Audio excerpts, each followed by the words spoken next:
Pharma city, future city ప్రాజెక్టులకు వ్యతిరేకంగా July 5వ తేదీన తాటిపర్తి గ్రామంలో యాచార మండలం రంగారెడ్డి జిల్లాలో ప్రజాభిప్రాయ సేకరణ జరిగింది. ఈ ప్రజాభిప్రాయ సేకరణకు వేమన వసంతలక్ష్మి, సీనియర్ జర్నలిస్ట్, శాతవాహన విశ్వవిద్యాలయం ప్రొఫెసర్ సుజాత సూరేపల్లి, మానవ హక్కుల వేదిక నాయకులు S Jeevan Kumar, senior high court advocate T Raghunath, retired tahsildar V Balaraj, Hyderabad central university professor doctor G Vijay jury సభ్యులుగా వ్యవహరించారు. ఈ జ్యూరీ బృందం ఈ రోజు తమ నివేదికను విడుదల చేసింది. కోదండరెడ్డి గారు వెళ్ళి కాంగ్రెస్ ప్రభుత్వం గెలిస్తే ఈ ఫార్మాసిటీ అంతా రద్దు చేస్తాం, మీకు ఇచ్చిన భూములని అలా మీకే ఇచ్చేస్తామని ప్రకటన చేసింది. దాని తర్వాత అందరూ రేవంత్ రెడ్డి గారు మాట్లాడారు, బట్టి కర్మకార్ గారు మాట్లాడారు, సీతక్క మాట్లాడింది. తర్వాత ప్రభుత్వం వచ్చిన తర్వాత ఏం చేస్తుంటే కాంగ్రెస్ ప్రభుత్వం మేము ఫార్మాసిటీని రద్దు చేస్తున్నామని ఒక స్టేట్మెంట్ ఇస్తున్నారు. ఆ జీవోన్నది రద్దు చేయలేదు, చేసి మళ్ళీ లేదు ఫార్మాసిటీ కాలుష్యం కాబట్టి ఇక్కడ మేము ఒక బ్రహ్మాండమైన ఇప్పుడు ఇక్కడ మీకు హైటెక్ సిటీ ఉంది, ఆ సిటీ ఉంది, ఈ సిటీ ఉంది, ఇంకో సిటీ పెడతాం, ఫ్యూచర్ సిటీ ఒక కొత్త నగరాన్ని నిర్మిస్తాం, ఒక అంతర్జాతీయ స్థాయిలో సింగపూర్ లాగానో న్యూయార్క్ లాగానో ఉంటుంది. ఇక్కడ మాట్లాడి మళ్ళీ వాళ్ళు ప్రయత్నాలు మొదలుపెట్టారు. చాలా కాలంగా వివరాలు దీంట్లో ఉన్నాయి, మాట్లాడతారు. చాలా కాలంగా గొడవలు అవుతున్నాయి, కోర్టులకు వెళ్ళారు, ఆ విషయాలు దాకా రాసాం. అయితే ప్రజల నిరసన ప్రభుత్వం పట్టించుకోవడం లేదు. అయితే మేము ఒక జ్యూరీని ఏర్పాటు చేశారు, జేఏసీ తెలంగాణ జేఏసీ వాళ్ళు ఏర్పాటు చేసి ప్రజల అభిప్రాయం విని ప్రభుత్వానికి తెలియలేనని మాకు చెప్పారు. జూలై 5వ తేదీన మేమంతా కూర్చున్నాం. దాదాపు ఒక 5 గంటల పాటు 5-6 గంటల పాటు సాగింది. దాంట్లో బాధితులంతా భూములు పోతున్న వాళ్ళు, పోయిన వాళ్ళు, ఇంకా భూములు పోయేవాళ్ళు అందరూ దాంట్లో విషయాలన్నీ మాట్లాడారు. అవన్నీ మేము నివేదిక పొందుపరిచాం. ఈ రిపోర్ట్ ని బ్రాడ్ గా ఎక్స్ప్లెయిన్ చేయాలంటే, ఒకటేమో అక్కడ ప్రజలు చెప్పిన అంశాలు కొన్ని ఉన్నాయి. రెండోది ఏదైతే రాజకీయ కాంటెక్స్ట్ లో ఏదైతే జరిగిందో, అంటే దానికి ప్రసాద్ చెప్పినట్టుగా కాంగ్రెస్ పార్టీ బీఆర్ఎస్ ను ఓడించే క్రమంలో చేసిన కొన్ని వాగ్దానాలు, మేనిఫెస్టోలో పెట్టిన కొన్ని విషయాలు, వాటి తాలూకు కొన్ని అంశాలు తాలూకు మనము ఫోకస్ చేయవలసి ఉంటుంది. అట్లాగే ఇంకొకటి వచ్చేసి 213 ఏదైతే ల్యాండ్ అక్విజిషన్ యాక్ట్ కాంగ్రెస్ ప్రభుత్వం యూపీఏ ప్రభుత్వం ఉన్నప్పుడు తీసుకొని రావడం జరిగింది. అందులో మరి కొన్ని రక్షణలు కల్పించడం జరిగింది. రైతులకు ఇప్పుడు ఒకవేళ ప్రైవేటు కంపెనీలకు భూమి ఒకవేళ ట్రాన్స్ఫర్ చేసేది ఉంటే ఊర్లో దాదాపు 80% మంది దానికి అంగీకరించారు. అట్లాగే ప్రైవేట్ పబ్లిక్ పార్ట్నర్షిప్ బేసిస్ మీద ఒకవేళ ఏదైనా ప్రాజెక్ట్స్ టేకప్ చేసి దానికోసం భూమి సేకరించబడుతుంటే దాదాపు 70% మంది ఆ ఊర్లో దానికి అనుమతించాలి. అంటే రైతులు ఎవరైతే భూమి పట్టేదారులు ఉంటారో, ఎవరైతే ఓనర్స్ ఉంటారో వాళ్ళు యాక్సెప్ట్ చేయాలనేది చట్టం ఉంది. ఇప్పుడు ఆ చట్టాన్ని బీజేపీ ప్రభుత్వం వచ్చిన తర్వాత దాన్ని మార్చే ప్రయత్నం చేశారు కానీ దాన్ని మళ్ళీ కాంగ్రెస్ లెడ్ అపోజిషనే రాజ్యసభలో దాన్ని ఓడించింది. ఎందుకంటే అప్పుడు బీజేపీకి అందులో మెజారిటీ లేకుండే. మరి అట్లా ఓడించినప్పుడు దాని అర్థం ఏంటి? మనం 2013 ఏదైతే చట్టాలు చేశామో దాని తాలూకు మనం కమిటెడ్ గా ఉన్నాము అనే కాంగ్రెస్ పార్టీ చెప్తున్నట్టుగా, లేదా అపోజిషన్ తరఫు నుంచి వాళ్ళు చెప్తున్నట్టుగా మనకు విదితం అవుతుంది. కానీ అదే టైంలో మోదీ గారు ఏం చేశారంటే, స్టేట్ గవర్నమెంట్స్ ఇప్పుడు ఈ చట్టాన్ని కావాల్సి అమెండ్ చేసుకొని మీరు అభివృద్ధికి ఆటంకం లేకుండా ఇంప్లిమెంట్ చేసుకోండి అని ఒక సజెషన్ ఇస్తే చాలా మటుకు బీజేపీ పాలిత రాష్ట్రాలు, అట్లాగే ఇక్కడ బీఆర్ఎస్ ఆ చట్టాన్ని దాన్ని అమెండ్ చేసి వాళ్ళు మళ్ళీ ఏవైతే రక్షణలు కల్పించబడ్డాయో 2013 యాక్ట్ లో అవన్నీ కూడా వాటర్ డౌన్ చేసి కొత్త యాక్ట్ రూపొందించడం జరిగింది. సో ఇప్పుడు కాంగ్రెస్ ప్రభుత్వం ఏదైతే ఉందో, మరి మా ప్రశ్న ఏంటంటే, మీరు 2013 యాక్ట్ కి కమిట్మెంట్ మీరు చూపరా?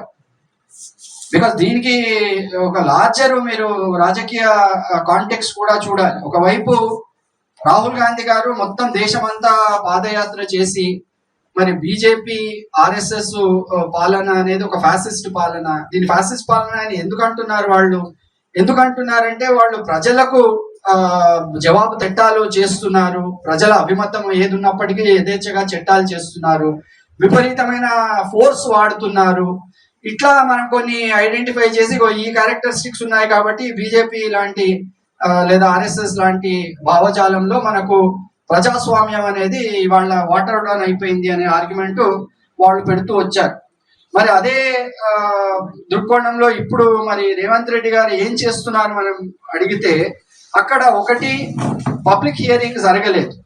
పబ్లిక్ హియరింగ్ ఏదైతే పాస్ట్ లో బీఆర్ఎస్ అప్పుడు జరిగిందో రైతులందరూ చెప్తుంది ఏంటంటే, అసలు మమ్మల్ని ఎవరిని కూడా పార్టిసిపేట్ చేయనివ్వలేదు, బయట నుంచి రైతుల పేరు మీద ఎవరినో తీసుకొని వచ్చి వాళ్ళ ద్వారా ఒపీనియన్స్ సేకరించి దాని బేసిస్ మీద పబ్లిక్ హియరింగ్ అయిపోయింది అని ఒక తూతు మంత్రంగా చేశారే కానీ దీనికి రియల్ గా అక్కడ జరగలేదనేది ఒకటి. రెండోది, మీకు ఏదైతే ట్రాన్స్పరెన్సీ అంటాము, పారదర్శకత, అంటే మీరు ఆ ప్రాజెక్ట్ తాలూకు ఎన్విరాన్మెంటల్ ఇంపాక్ట్ రిపోర్ట్ అనేది ఒకటి మనం ప్రతిసారి పెట్టాలి ప్రజల ముందు. అంటే దీనికి కాన్సిక్వెన్స్ ఏముంటుంది, అట్లాంటి ప్రాజెక్ట్ రిపోర్ట్ ఏది పెట్టలేదు. సో ఒకవైపు మీకు పారదర్శకత లేదు, జవాబుదారీతనం లేదు, పబ్లిక్ పార్టిసిపేషన్ లేదు, అట్లాగే పోలీసులను ఉపయోగించి స్టాండింగ్ క్రాప్స్, అంటే అక్కడ పంట ఉండగా మీరు ఆ పొలాలను దున్నిచ్చేస్తున్నారు. పొలాలకు అయితే ఎలక్ట్రిసిటీ కనెక్షన్స్ ఉన్నాయో అవి బంద్ చేయించి రైతుల మీద ప్రెషర్ పెట్టే ప్రయత్నం చేస్తున్నారు. రైతులను ఆన్లైన్ లో ఏదైతే రిజిస్ట్రేషన్ ఉంటుందో ఆ రిజిస్ట్రేషన్ తీసేయడం మూలాన వాళ్లకు యూరియా ఇట్లాంటివి యాక్సెస్ లేకుండా పోతుంది. సో అట్లా వాళ్ళ పాపము పంటలు ఆ రకంగా కూడా వాళ్ళ వ్యవసాయం దెబ్బతింటుంది. కాబట్టి ఈ బ్రాడ్ ఏదైతే మెథడ్స్ వాడుతున్నారు, ఈ విపరీతమైన దమనకాండ, రైతులను వాళ్ళ వ్యవసాయం చేసుకోనివ్వకుండా చేయడము, ఏ రైతులైతే కోర్టును ఆశ్రయించారో, ఏ కోర్టు అయితే స్టే ఆర్డర్స్ ఇచ్చిందో ఆ స్టే ఆర్డర్స్ ను కూడా ఉల్లంఘించడం జరుగుతుంది. ఇవాళ రాహుల్ గాంధీ గారు చెప్పే పాయింట్ లో అది కూడా ఉంది. మనం ఏమంటున్నాము, చట్టబద్ధ పాలన కావాలి, రూల్ ఆఫ్ లా ఉండాలి. కాబట్టి ఆ రూల్ ఆఫ్ లా ని వయలేట్ చేస్తుంది ప్రభుత్వం, మన బీజేపీ వాళ్ళు, కాబట్టి అది ఫ్యాసిజం అంటున్నాము. మరి ఇక్కడ ఏం జరుగుతుంది, స్టే ఆర్డర్ ఇచ్చినప్పుడు మరి స్టే ఆర్డర్ ని మీరు గౌరవించాలి కదా. మరి అదే రైతులు ఎవరైతే స్టే ఆర్డర్ తెచ్చుకున్నారో వాళ్ళ మీదకి ఎట్లా పోతున్నారు మీరు, అది మన కంటెంప్ట్ ఆఫ్ కోర్ట్ కిందకి వస్తుంది కదా. సో ఇట్లాంటి ప్రశ్నలు మనం ఒక లార్జర్ ఏదైతే ఫ్రేమింగ్ ఉందో, ఎందుకంటే మీరు ఒకవేళ కాంగ్రెస్ ప్రభుత్వం మీరు ఇచ్చిన వాగ్దానాలు కానివ్వండి, మీరు బ్రాడ్ గా చెప్తున్న ఏదైతే ఆల్టర్నేటివ్ ఐడియాలజీ అంటున్నారో, భావజాలం అంటున్నారో, దాన్ని ప్రాక్టీస్ లో మరి మాకు కనపడాలి కదా. మీరు చేసేదానికి వాళ్ళు చేసేదానికి పెద్ద తేడా లేకపోతే ఇది ఆల్టర్నేటివ్ ఎట్లా అవుతుంది. సో లార్జర్ ఒక కాంటెక్స్ట్, మనకు ఆ political credibility of even central high command of Congress party అది కూడా ఎఫెక్ట్ అవుతుంది. మీరు ఇట్లాంటి రాజకీయాలు చేసి, ఇట్లాంటి నీతి చేసి, ఈ రకమైన దమనకాండతో ఒకవేళ మీరు అనుకున్న అభివృద్ధిని ముందుకు తీసుకుపోతే పొలిటికల్ క్రెడిబిలిటీ అనేది పోతుంది అనేది ఒక డైమెన్షన్, లార్జర్ డైమెన్షన్. రెండోది వచ్చేసి మీరు ఎకనామిక్ గా చూసినా కూడా మా యూనివర్సిటీలో చాలా పరిశోధన జరిగింది రియాలిటీ మార్కెట్ గురించి. ఇవాళ రియల్ ఎస్టేట్ మార్కెట్ లో ఏ అపార్ట్మెంట్స్, ఏ కన్స్ట్రక్షన్స్ అయితే జరిగాయి అవి పెద్ద పెద్ద అపార్ట్మెంట్స్ ఏ ఉండనివ్వండి, గేటెడ్ కమ్యూనిటీస్ లేదా విల్లాస్, సో ఇట్లా రకరకాల సెగ్మెంట్స్ లో రియాలిటీ మార్కెట్ ఆపరేట్ అవుతుంది. ఆల్రెడీ కన్స్ట్రక్టెడ్ రియాలిటీ మార్కెట్ లో మీకు దాదాపు 26% నుంచి 40% వేకెన్సీ, అంటే అమ్ముడు పోవడం లేదు. అమ్ముడు పోని యూనిట్స్ ని మీరు ఇట్లా కట్టి దాని అభివృద్ధి అని చెప్పడంలో అర్థం ఉంది అసలు? బతుకుతున్న ఎవరైతే బతుకు తెరువు ఉందో, ఎవరైతే ఉత్పత్తి చేస్తున్నారో వాళ్ళను తీసేసి ఆ భూమిని తీసుకొని ఆల్రెడీ మీకు సర్ప్లస్ ఏదైతే సప్లై ఉందో ఆ కన్స్ట్రక్షన్ సెక్టర్ లో మీరు ఇంకా కన్స్ట్రక్షన్స్ చేయడం అనేది దీంట్లో ఏమి దీనికి అర్థం ఉంది, దీనికి అసలు రేషనాలిటీ ఏంటి అసలు? సో ఈ ప్రశ్నలు మనము ఒకసారి రిఫ్లెక్ట్ అయినట్టయితే దాని బ్యాక్గ్రౌండ్ లో మీరు రైతులు ఏదైతే వాళ్ళ బాధలు చెప్పుకున్నారో, కొందరైతే కన్నీళ్లు కూడా పెట్టుకున్నారు, వాళ్ళంతా చాలా ప్రెషర్ లో ఉన్నారు, వాళ్ళని హరాస్ చేయడం జరుగుతుంది, కేసెస్లలో ఇరికిస్తున్నారు, పోలీస్ స్టేషన్ల చుట్టూ తిప్పుతున్నారు. సో ఇదంతా కూడా చాలా, అండ్ ప్లస్ ఆ టెన్షన్ ఒకటి, ఆ క్రాప్ ఉంది, మరి వాళ్ళు వచ్చి దున్నేస్తారు, ఎప్పుడో నిద్ర కూడా పట్టడం లేదని చెప్తున్నారు. కాబట్టి ఈ పరిస్థితి. అట్లాగే ఇంకొక వైపు అసైన్ ల్యాండ్స్, దళితులు ఇప్పుడు మన కంటిన్యూస్, ఇది కూడా రాహుల్ గాంధీ గారి దీంట్లో ఉంది, వాళ్ళ ఇంటర్ ప్రచారంలో ఎస్సీ ఎస్టీ ఓబీసీ రిప్రజెంటేషన్ తాలూకు, వాళ్ళ హక్కుల తాలూకు మరి ఇంత ఆర్టికులేట్ చేస్తున్నాము. మరి ఇక్కడికి వస్తే అసైన్ ల్యాండ్లన్నీ మీరు బలవంతంగా లాగేసుకోవడం అనేది, ఎస్సీ ఎస్టీలకు ఏదైతే అన్యాయం చేస్తున్నా అక్కడ, ఎందుకంటే 2 తాండాలు కూడా ఉన్నాయి. సో ఆ తాండాల ప్రజలు వాళ్ళ భూమి కోల్పోతున్నారు, ఎస్సీలు భూమి కోల్పోతున్నారు. మరి మీరు సామాజిక ఏదైతే రిప్రజెంటేషన్ న్యాయం గురించి మాట్లాడారో, మరి యాక్చువల్ గా ఏం చేస్తున్నారు ప్రాక్టీస్ లో, ఆచరణలో మీరు ఈ సిద్ధాంతాలకు కానివ్వండి, ఈ విలువలకు కానివ్వండి మరి కట్టుబడి ఉన్నట్టుగా కనపడడం లేదు. కాబట్టి మేము ఈ రిపోర్ట్ పెట్టాము, మీరు డీటెయిల్స్ అన్ని ఇందులో ఉన్నాయి, మీరు దయచేసి చదవచ్చు. బట్ ఈ బ్యాక్గ్రౌండ్ మాత్రం లార్జర్, దీనికి ఒక కాంటెక్స్ట్ రెలవెన్స్ ఉంది అనేది. ఎడ్యుకేషన్ హబ్ అని, ఎంటర్టైన్మెంట్ డిస్ట్రిక్ట్ అని, గ్రీన్ ఫార్మా హబ్ అని, data centres, GCC, cinema industry, cinema research కూడాను, ఇంకా రోడ్లు, ఫార్చ్యూన్ 500 కంపెనీస్, ఇట్లా చాలా డీటెయిల్స్ ఉన్నాయి. కానీ ఎక్కడా కూడా ఆ మనుషులు అక్కడ ఉండే, ఆ విలేజెస్ లో ఉండే మనుషులు ఎక్కడికి వెళ్తారు, వాళ్ళు ఏం ఏర్పాట్లు చేద్దాం అనుకుంటారు వాళ్ళ గురించి వాళ్ళకి చెప్పలేదు కదా. కనీసం పేపర్లో కూడా ఏమీ రాలేదు. అంటే అన్ని 4 ముఖ్యమైన విలేజెస్ 6 దాకా ఉన్నాయి, 4 పెద్దవి అనుకోండి. ఆ వాళ్ళు ఎక్కడికి వెళ్ళాలి అనేది ఆ రిపోర్ట్ లో ఎక్కడా లేదు. అంటే వాళ్ళకి ఎక్కడ వాళ్ళు చూపెట్టబోతున్నారు, రిహాబిలిటేషన్ ఏమి ఇస్తున్నారు, ఏ స్థలాలు ఇస్తున్నారు, వాళ్ళు వెళ్ళి ఎక్కడ బతకాలి. వాళ్ళు 1000 మంది ప్రజలు ఉన్నారు కదా, అన్ని రకాల వాళ్ళు కూడా ఉన్నారు. అది స్టార్ట్ గా కనిపించింది ఆ పెద్ద రిపోర్ట్ లో. తర్వాత ఇంకోటి ఇందులో దాని విజయ్ దాని కంటిన్యూషన్ గా చెప్తున్నా, ప్రజలు ఎంత తెలివిగా ఉన్నారంటే గుర్తులు మారాయి కానీ గుణం మారలేదని ఒక ఆయన అన్నాడు. అంటే ఏ పార్టీ అయినా సరే వస్తే ముందు ఏం మాట్లాడినా సరే వాళ్ళకి ఏమి ఇబ్బంది లేదు, మాట మీద మనం వెనక్కి వెళ్తున్నాం, జనం ఏమంటారు అనేది కూడా ఏమీ లేదు. శుభ్రంగా వెనక్కి వెళ్ళిపోయి ఏం మాట్లాడకుండా అదే పని ఇంకా అంతకంటే తీవ్రంగా చేస్తున్నారు. పాత వాళ్ళ కంటే కూడా వీళ్ళు పంట కోసేయడము, అర్ధరాత్రి కోసేయడము, ఇలాంటి వ్యవహార పనులు కూడా చాలా చేస్తున్నారు. చాలా కష్టాలని చెప్పారు కాబట్టి ఇందులో కూడా ఉన్నాయి, నేను మళ్ళీ రిపీట్ చేయను. నేను మా పరిశీలనలో మేము నోట్ చేసిన ఒక 3-4 పాయింట్లు ముఖ్యమైనవి చెప్తాను. ప్రభుత్వం ఎలాంటి ప్రాజెక్ట్ నివేదిక సమర్పించకుండా, గ్రామ పంచాయతీని అధికరించి గ్రామ సభలు నిర్వహించకుండా బలవంతంగా భూములు సేకరిస్తుంది. ఇవి వాళ్ళు పెట్టుకునే చట్టాలే, కానీ వాళ్ళు ఒక్కటి కూడా అమలు చేయడం. వాళ్ళకి ఏమీ తెలియదు, ఏమొస్తుంది అనేది తెలియదు, అది ఎంత హానికరమో తెలియదు, అక్కడ ఉండొచ్చా ఉండకూడదా కూడా తెలియదు. అంటే పొలవంతా వెళ్ళిపోయాక అక్కడ ఉండడానికి ఏమి ఉండదు కదా. వాడు కనీసం ఊరికి ఒక 600 ఎకరాలైనా మాకు మిగల్చండి అని అడుగుతున్నారు.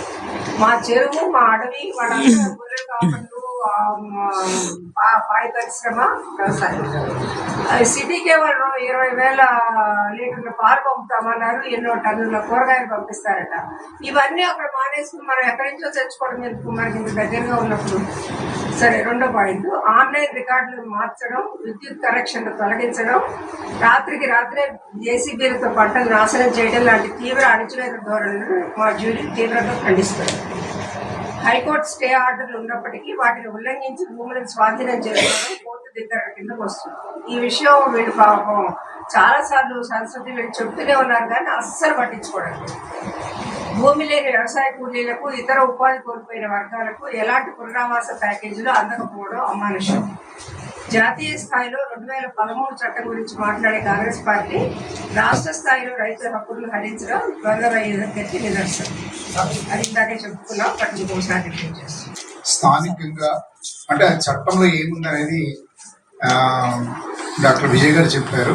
మన రిపిటేషన్ కాకుండా అక్కడ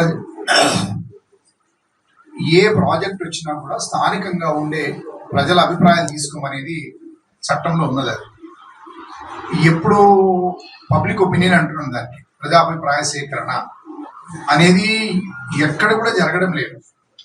నిజంగా నిజాయితీగా వచ్చి పబ్లిక్ ఎక్స్ప్లెయిన్ చేద్దామంటే వాళ్ళని రానిస్తలేరు, పోలీసులు పెట్టి ఏదో చేసేస్తున్నారు. అప్పటి కలెక్టర్ గారు ఎవరు 5-6 తీసుకొని వచ్చి వీళ్ళు ఎవరైనా మాట్లాడతామంటే బెదిరించి మరీ పంపడం జరిగింది. అంటే వాళ్ళు ఏం అడుగుతున్నారు, వాళ్ళకి ఏం కావాలి అనేది వాళ్ళు చెప్పదలుచుకున్నారు. ఈ అభివృద్ధి, దాని వెనుక జరిగిపోయే విధ్వంసం, ఇవన్నీ వాళ్ళు వాళ్ళ మాటల్లోనే వాళ్ళు బాధితులుగా చెప్పడానికి ప్రయత్నం చేస్తున్న క్రమంలో ఇంకా వాళ్ళు, మేము జ్యూరీ మెంబర్గా ఒక 5-6 ఉండి మాట్లాడిస్తే 27 మంది వాళ్ళ బాధను అన్ని కోణాల నుంచి ఏడవటము, 600 మంది ఇట్లా కదలకుండా కూర్చున్నారు 5 గంటలు. అంటే ఏడు చేస్తారు కొంతమంది. అసలు మా లైఫ్ ఏంది, అసలు నెక్స్ట్ మా స్టెప్ అయింది అనే దాని మీద వాళ్ళకు ఫిష్ అవుట్ ఆఫ్ వాటర్ ఎక్కడ మేము ఎక్కడ పోవాలనేది పరిస్థితి వాళ్ళకి ఏం అర్థం కావడం లేదు. ఒక ఆయన 6,000 లీటర్ల పాలు తీస్తాడు, ఒక ఆయన 2 ట్రక్కులు అవి తీస్తాడు. ఇవన్నీ రిపిటేషన్ కాకుండా ఇప్పుడు మేము అబ్జర్వ్ చేసింది చెప్పడం జరిగింది, మేము ఏం మాట్లాడడం జరిగింది, వాళ్ళు ఏం మాట్లాడిన అనేది కూడా కొంత వివరంగా చెప్పారు జీవన్ సార్. ఇంకా మేము జ్యూరీగా మేము అడగదలుచుకున్నది ఏంటంటే భూసేకరణ మేడిపల్లి, నానక్ నగర్, తాడిపత్రి, గుడిమిద్ద, మర్లకుంట మరియు మంగగడ్డ తాండాల్లో భూములు ఇవ్వడానికి అంగీకరించిన రైతుల భూములంటే అంటే ఎవరైతే మేము భూమి ఇవ్వమంటున్నారో వాళ్ళ దగ్గర భూమి సేకరణ మినహాయింపు జరగాలని. రెండవది ఆన్లైన్ రికార్డు అసలు ఇంకా అక్విజిషన్ కాలేదు, ఖాళీ డ్రాఫ్ట్ నోటిఫికేషన్ రాగానే వాళ్ళ ఆన్లైన్ మొత్తం తీసేసారు. ఒకసారి ఆన్లైన్ తీసేస్తే వాళ్ళకు సబ్సిడీ ఎరువులు అందవు, సబ్సిడీ విత్తనాలు అందవు, వాళ్ళ ప్రోడక్ట్ అమ్ముడు. ఇవన్నీ ఉంటాయి. అసలు మీ పేరే లేదు, బాండ్లో మీ పేరే లేకుండా ఇవన్నీ ఎక్కడి నుంచి వస్తాయి? పాస్బుక్ లైవ్ లో ఉంటది కానీ ఏ బెనిఫిట్స్ రావు. అది ఇమ్మీడియట్ గా భూములు తెచ్చుకునేది మేము డిమాండ్ చేస్తున్నాం. ఇప్పుడు కోర్టు ఉత్తర్వులు, కోర్టు ఆదేశాల ప్రకారం ఇప్పటికే సేకరించిన భూములను కూడా స్వాధీనం చేసుకోకూడదు. అన్ని భారీ యంత్రాలు జేసీబీ వెంటనే తొలగించాలి. గుడిమిద్ద పరిధిలో గ్రీన్ ఫీల్డ్ రోడ్ నిర్మాణం వెంటనే నిలిపేయాలి. అంటే ఇప్పుడు అక్కడ పరిస్థితి ఏంటంటే కోర్టు డైరెక్షన్ ఇచ్చింది నాట్ ఇవన్నీ తీసుకోకూడదు సర్టన్ ల్యాండ్స్ అని. అవన్నీ ఏమీ పట్టించుకోదలుచుకోలేదు. వాళ్ళు బాధ తెలియపోతున్నారు, వాళ్ళ యాక్టివిటీస్ అని చేస్తూనే ఉన్నారు. వీళ్ళు పోయి కోర్టు ఉంది కదా అంటే నువ్వు ఆడపోయి చూసుకో, మా దగ్గర రావద్దని వాళ్ళు ప్రాక్టికల్ జరుగుతున్న పని. నిన్న మనము పేపర్లో చూసారో లేదో, మన మిలిటరీ ఏరియాలో డిఆర్డిఏలు తర్వాత ఎన్ఎఫ్సి ఏరియాలో చుట్టుపక్కల చిన్న మిద్దె లెక్క కట్టి ఆడ ఒక చిన్న అది పెడతారు, అక్కడ ఒక గార్డెన్ పెడతాడు. ఇప్పుడు వీళ్ళు కూడా ప్రతి మూమెంట్ ను ఎక్కడ ఏం జరుగుతుంది అనేది వాళ్ళకి తెలవడం కోసమని ఫ్యూచర్ సిటీ ఆయన పోలీస్ పెద్ద ఆఫీసర్ పెట్టారు, కమిషనర్ పెట్టారు. ఇప్పుడు అక్కడ ఎవరు ఏం కాలు మోపినా కూడా ఇమ్మీడియట్ గా వాళ్ళకి మెసేజ్ ఇవ్వాల్సిన బాధ్యత ఈ 15,000 రూపాయల జీతం కాదు. అవన్నీ తీసేయమని మాత్రం మేము జ్యూరీగా డిమాండ్ చేస్తాం. అధికారులు వచ్చి బెదిరిస్తున్న పోలీసులు వీళ్ళందరూ కూడా ఇక వీళ్ళు ఏమంటాం, వాళ్ళని పవర్ అంతా వాళ్ళ దగ్గరనే ఉంటుంది. చిన్న పోలీస్ ఆఫీసర్ కూడా వచ్చి వాళ్ళను బెదిరించి వాళ్ళ దగ్గర ఉన్న అవన్నీ పుంజుకొని వెళ్ళిపోతున్నట్టు అవన్నీ ఆపని కూడా మేము డిమాండ్ చేస్తాము. కూలీలకు ఇప్పుడు అక్కడ పని చేయాలి, 6 ఎకరాల అంటే కొన్ని 100 ఎకరాలలో పని చేసుకునే కూలీలు, ఆ కూలీలు ఎక్కడికి పోవాలి అనేది వాళ్ళు అడుగడుగున ప్రశ్నిస్తా ఉన్నారు. వాళ్లకు సరైన జవాబు చెప్పాలి. వాళ్ళకి ఒకవేళ ఊరు అది ఏది తాటిపత్రి అయిన ఊరైతే అసలు మొత్తానికి వెళ్ళిపోతుంది 3,500 ఎకరాలు.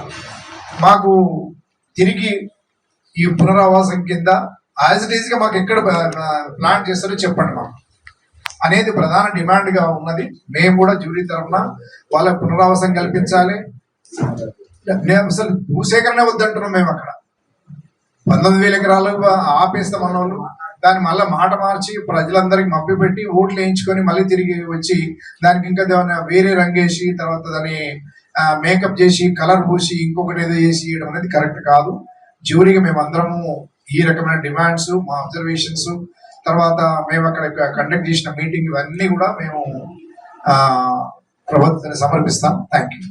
మనం ఆలోచించాల్సిన ఒక రిక్వెస్ట్ ఏంటంటే మా రైతులు ఇప్పుడు మా రైతు ఒక్క ఆయనే వచ్చిండు అక్కడి నుంచి బిఓజీ అని అడగాల్సిన ప్రశ్న ఏంటంటే, మీరు అభివృద్ధి అని చెప్తున్నారు, ఎవరికి అభివృద్ధి, అట్ వాట్ కాస్ట్?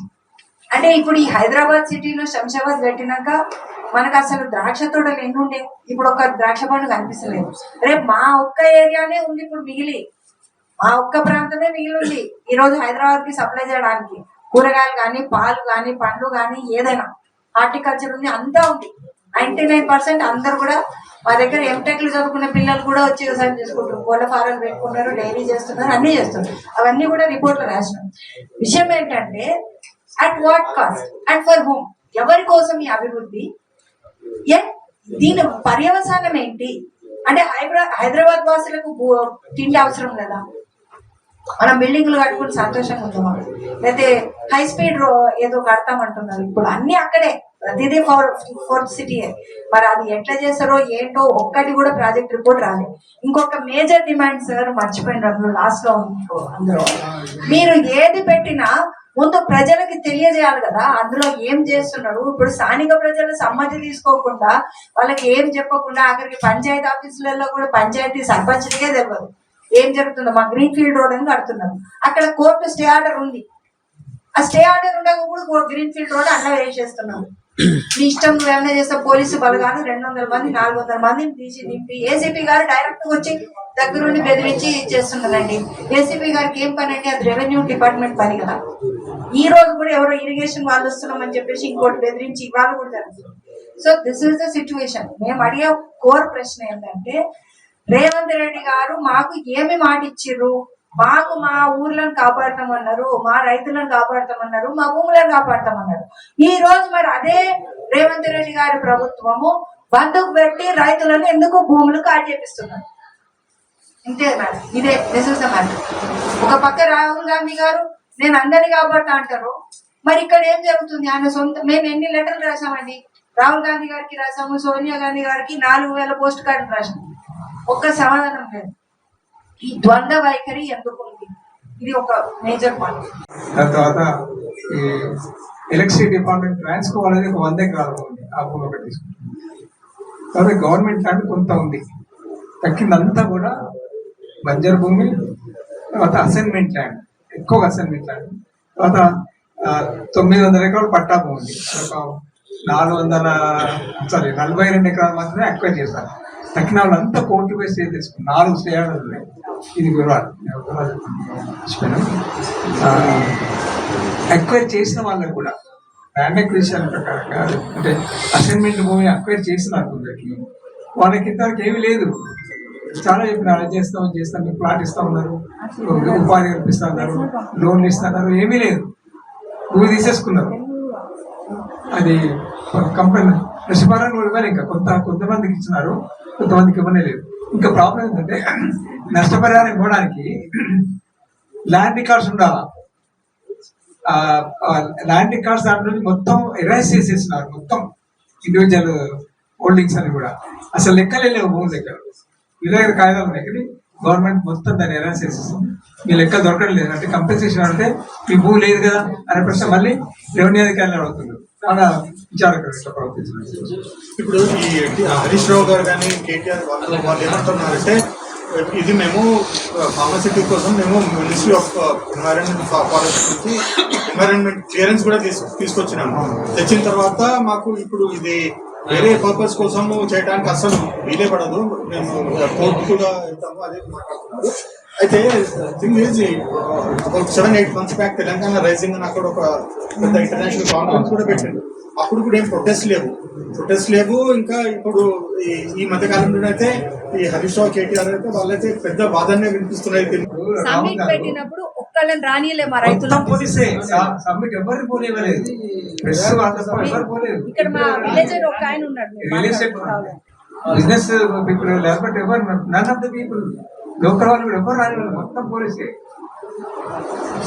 ఈ మధ్య కాలంలో ఒక 15-20 మంది నామినేషన్లు వేశారు, అందరికీ రిజెక్ట్ సంగతి ఏంటంటే దాన్ని పట్టించుకోలేదు.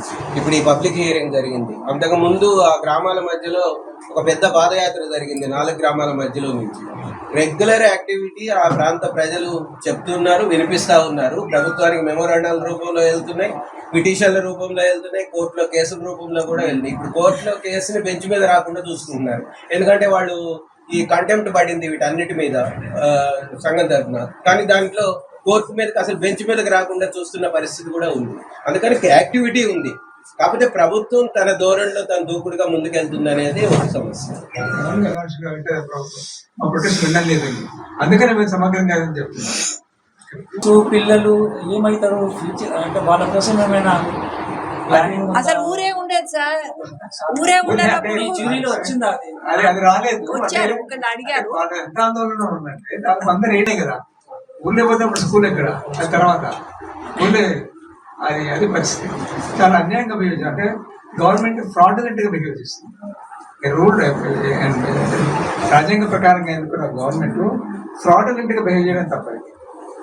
పర్సన్ గా బాగా హర్ట్ అయ్యారనేది కూడా నాకు అనిపించింది. ఎందుకంటే కాంగ్రెస్ మీద వాళ్ళు చాలా నమ్మకం, మైక్ ఆ కాంగ్రెస్ కి చాలా తిరిగి ఓట్లు వేయించారు వాళ్ళు. ఒక్కొక్క ఆయన 5,000 ఓట్లు కూడా వేయించారండి మా బంధువుల గురించి చెప్పి చుట్టూతా అన్నాడు. వాళ్ళు రెగ్యులర్ టచ్ లో మల్లెడ్డి రంగారెడ్డి గారితోనూ అప్పుడు సీతకు వచ్చిందట, ఇంకెవరెవరో చాలా కోదండ రెడ్డి గారు, రేవంత్ రెడ్డి కూడా వెళ్ళారట.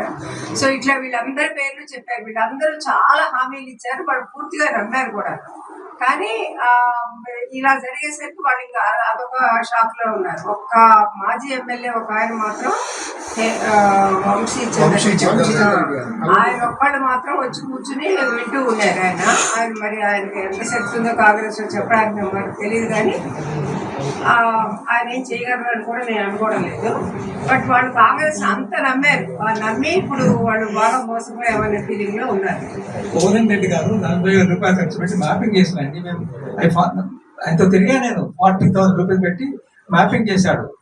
ఇలా తర్వాత నేను అడిగాను కాంగ్రెస్ గవర్నమెంట్ రాగానే ఇట్లా ఏంటంటే వాళ్ళు ఏం చేయమని గవర్నమెంట్ మారింది, మనకి డెవలప్మెంట్ కావాలి కదా, ఉద్యోగాలు కావాలా, మనకు అన్యాయం చేయాలి ఇట్లా మాట్లాడుతున్నాడు. ఆయన మొత్తం మ్యాపింగ్ చేపించిన డబ్బులు పెట్టి సర్వే చేసి. అప్పట్లో ఇదంతా కన్జర్వేషన్ జోన్ అని చెప్పేవారు ఆయన. ఆయనే మాతో తిరిగినాడు. జీవో ఉన్నది, ప్రతి ఒక్క పంట వంతది, చిరుధాన్యాలు వంతవి, ఇవి పండ్లు వంతవి, ఒడ్లు వంతవి, కుర్రలు వంతవి, రాగులు వంతవి, సద్దలు వంతవి, జొన్నలు వంతవి. మా తాన పండిస్తే గోధుమలు కూడా మా తాన వంతవి, ఒడ్లు కూడా వంతాయి, పాలు కూడా ప్రొడక్షన్ చేస్తాం, కూరగాయలు ప్రొడక్షన్ చేస్తాం. ఇన్ని ప్రొడక్షన్ చేసినప్పటికీ ఈ ఊళ్ళను మొత్తం తీసుకొని భూములన్నీ తీసుకొని మేము అభివృద్ధి చేస్తున్నామంటే ప్రజలు లేని పాలన ఏముంటుంది? ఇప్పుడు ప్రజలంతా ఎల్లగొట్టినాక వీళ్ళు భూములు తీసుకొని ఏం అభివృద్ధి చేస్తారనేది కూడా మాకు సమస్య. భూములు తీసుకున్నాక జనాలు వెళ్ళిపోవాలి, జనాలు వెళ్ళిపోయినాక పాలన ఏముంటుంది? ప్రజలు లేని పాలన ఉంటుందా? ప్రజలు ఉంటేనే పాలన కదా, మరి ప్రజలు లేకపోతే పాలన ఏం చేస్తారు వీళ్ళు? ఎట్లీస్ట్ భూమి తీసుకోవాలి. ఈ 12 సంవత్సరాల సంది ఈ కేసీఆర్ కానీ ఈ రేవంత్ రెడ్డి గారు కానీ వీళ్ళు చేసేదంతా భూముల దంతా తప్ప వీళ్ళు ఇది పండించుకోవాలి, ఇది తినాలి అన్న సమస్య లేదు. ఇంకోటి విద్యారంగంలో దోపిడీనాయే, వైద్య రంగంలో దోపిడే, భూములు దోపిడే. అంటే జనాలను ఏం చేస్తారు? మొత్తం బూడిద చేస్తే బాగుంటుంది అనుకుంటాను. ఇప్పుడు పిలిచాలన్నప్పుడు వాళ్ళను బూడిదగా తయారు చేసి మొత్తం వీళ్ళు భూములు తీసుకొని, మరి భూములు తీసుకుంటే వీళ్ళు భూములు అమ్మే వాళ్ళకి పైసలు కట్టారు కదా, రోగాలు వచ్చిన వాళ్ళు. మరి భూములు అమ్మే పైసలు కట్టారు కదా, విద్యను చదివించుకుంటారు. విద్యా దానం ఉన్నది కానీ విద్య అమ్ముడు పోయింది. వైద్య నారాయణ ఉన్నది, వైద్యం అమ్ముడు పోయింది. పైసలు ఇస్తే చేయి పడతారు, లేకపోతే లేదు. పైసలు పిల్ల పుట్టినప్పటి సంది మీ పిల్ల ఉండవు, చదువుకుంటాని కంటే ముందు చదువు చెప్పడానికి. ఒక ఊరు నుంచి మీకు పాలు 6,000 లీటర్లు, 6,000 లీటర్ ఒకటే విలేజ్ నుంచి, ఒకటే 25,000 లీటర్స్. మనం ఇప్పుడు ఛాయలు ఎక్కడ తాగుతున్నాం? వాళ్ళు పంపిస్తున్నాయి కదా మనం ఛాయ్ తాగేది. ఇంకొక మాట, ఇప్పుడు ఫ్యూచర్ సిటీకి 30,000 ఎకరాలు అవసరం లేదండి. అందులో ఒక డేటా సెంటర్ అనేది మేడం రాసుకున్నారు. డేటా సెంటరు, తర్వాత ఇంకొకటి ట్రైనింగ్ సెంటరు, తర్వాత మన టెక్నాలజీకి సంబంధించిన అన్ని కలిపి 12,000 ఎకరాలు సరిపోతుంది దానికి. అది కూడా చాలా పెద్ద ఏరియా. ఇప్పుడు కొడంగల్ డెవలప్మెంట్ అథారిటీ అక్కడ కూడా తిరిగి వచ్చినాం మేము. అన్ని ఇష్టం వచ్చినట్టు తీసుకున్నారు. 700 ఎకరాలు టోటల్ గా ఇది వెళ్ళిపోయింది. ఇప్పుడు ఆయన ఏమన్నాడు? భూమి అనేది ఒక దాహంగా తీసుకుంటున్నారు. అక్విజిషన్, భూమి అక్వైర్ చేయాలి అంతే, తీసుకోవాలి, TGISCకి అప్పు చెప్పాలి. వీళ్ళకేమో మార్కెట్ వాల్యూ ఇవ్వాలి. మార్కెట్ వాల్యూ డబల్ ఇస్తాం అంటారు. అక్కడ మినిమం 1 కోటి ఉన్నది, మాక్సిమం 3 కోట్ల వరకు కూడా పోయింది అది ల్యాండ్. అంటే వాళ్ళు ఎంత బాధలో ఉంటారు వాళ్ళు. ఈ లిస్ట్ దాదాపు 7-8 సెటప్స్ వస్తున్నాయి, అవన్నీ పోతాయి. తాటిపత్రి 22,500 ఎకరాలు. సారు విద్యావేత్తగా ఆయన పడుతున్న ఆవేదన, ఆ స్కూల్ ఏమైంది? అక్కడ స్కూల్ కాదు, పశువుల దవాఖాలు పోతాయి, పబ్లిక్ హెల్త్ సెంటర్ పోతుంది, తర్వాత హై స్కూల్ అన్ని ఏమీ ఉన్నాయి. టోటల్ గా ఆ ఊరు బతుకు మొత్తం నాశనం అవుతుంది. ఇప్పుడు ఇంటర్నేషనల్ ఎయిర్పోర్ట్ 5,000 ఎకరాలు ఏం చేస్తున్నాం అక్కడ మొత్తం కలిపి 1,500 ఎకరాలు టోటల్ గా సెటప్ అయింది. మనం పోతూనే ఉంటాం, లేకపోతే పోయినా రానే రాదు. అది కూడా అదే పరిస్థితి. సేమ్ ఆంధ్రాలో ఇప్పుడు ఏదైతే 1,00,000 ఎకరాలు అమరావతికి ఎట్లా తీసుకుంటారో అదే కాపీ ఇక్కడ చేద్దామని ప్రయత్నం చేస్తున్నారు. మరి మనము తెలంగాణ ఒక చైతన్యవంతమైన రాష్ట్రంగా మనం అందరం ప్రశ్నించకుంటే మళ్ళీ ఇంకేమవుతుంది? ఆ రకంగా మేము అబ్జర్వ్ చేసింది మాత్రం అనవసరంగా అంత భూమి అయితే అవసరం లేదు దానికి 30,000 ఎకరాలు ఇంకా 50,000 ఎకరాలు కూడా తీసుకుంటాం. తీసుకొని ప్రభుత్వానికి అప్పచెప్పి మళ్ళీ వాళ్ళకి తెలిసిన వాళ్ళకి అప్పచెప్పడం కోసం ఈ ప్రయత్నాలు అంటారు.